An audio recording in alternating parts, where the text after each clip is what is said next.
chicken with a really nice flavor.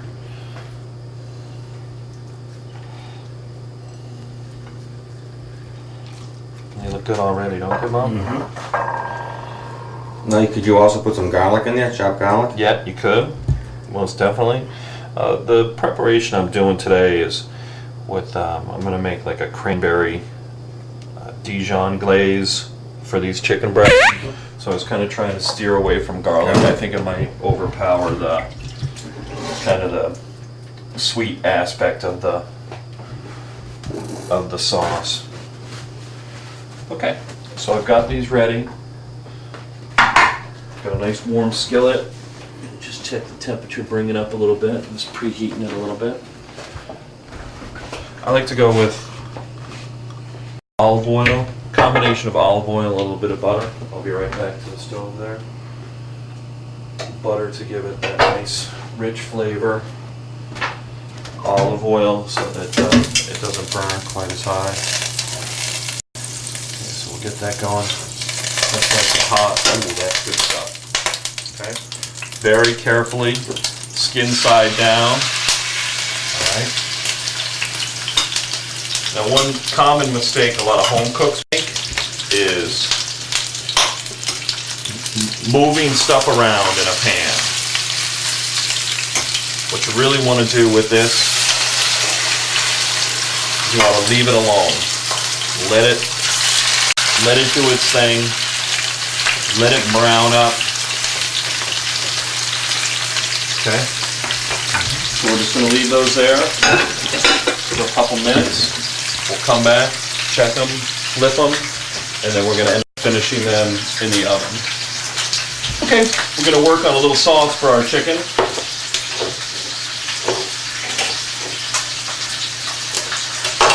I can get this jar open, hermetically seal it. There we go. Be right back. Okay, so I found some jarred cranberry sauce, which I'm sure everybody and their mother has in a kitchen.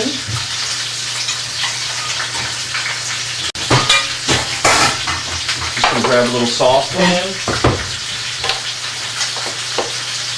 And a lot of times when you're making sauces, canned stuff is great. You know, canned pineapples, canned corn to make like a creamy corn sauce or almost anything. This is actually whole cranberry. Give it a little body. Whoop. Underway cranberry. I'm just gonna make the whole sauce, Bob. You're not gonna have a can of cranberries sticking around for it.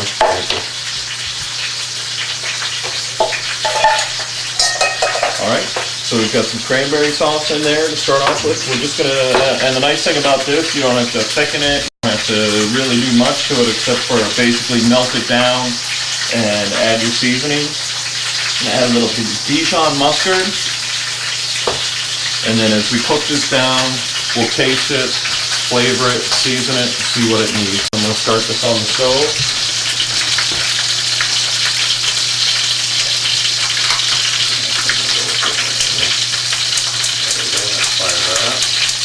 Now you can hear this nice crisp crackling going on here. I'm going to reach in front of you for a moment. We're going to take a quick look at the underside of those, see what they look like. Ooh, there we go. We're going to give that another minute in there. Get that nice and caramelized and brown. We've got our water boiling here for our brown rice. That is a double batch. Gonna add 2 cups of brown rice. Oh, spilled it all over your brand new stove, huh? That's right, you know me though, I clean up.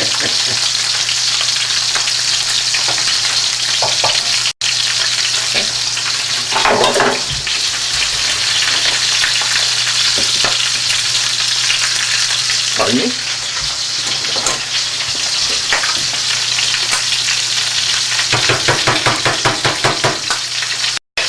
Okay, so we're just going to cover this. I'm assuming there's a cover back over here.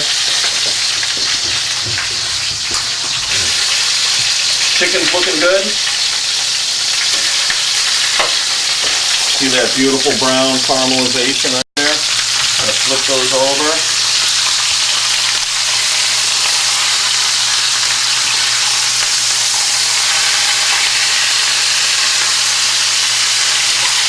Brown up those bones on the other side.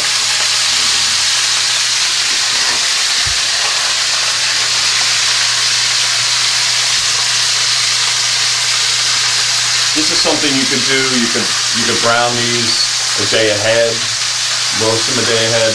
Generally, stews, roasted meats, roasted chicken, pot roast, soups, everything like that is better the second day.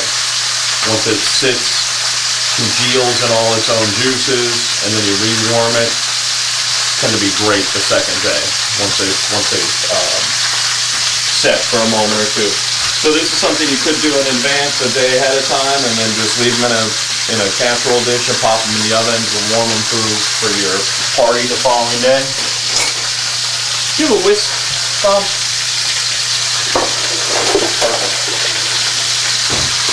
So we've got our little Dijon cranberry sauce. Cranberry sauce is starting to melt down a little bit. Might thin it with a little bit of water, and we'll see what the flavor profile is.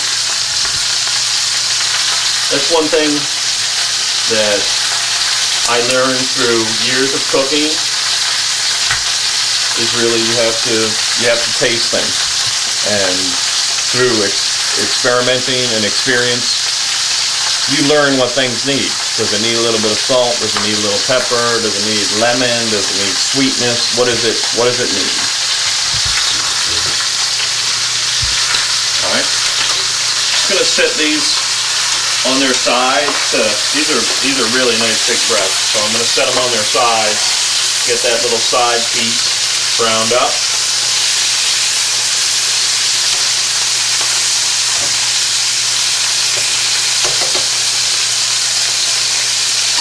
Should have had a splatter guard. Oh, you got one? Awesome.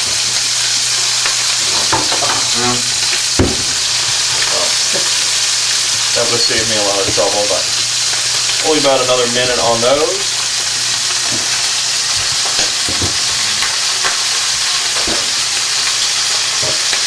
Those look good. We've got our acorn squash in the oven. We're going to go right in that same 400-degree oven with our chicken.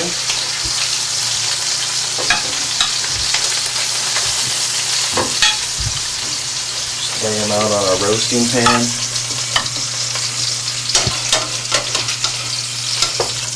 You know what I'm going to do? One thing you have to remember, see all that brown in the bottom of that pan? That's all flavor. So we've got to get that flavor. And that's what we're going to do right now. So we keep the burner on. You can use red wine. No, that's fine. You can really use any liquid you want to deglaze the pan. Water, really anything. I'm just going to use a little bit of chicken stock.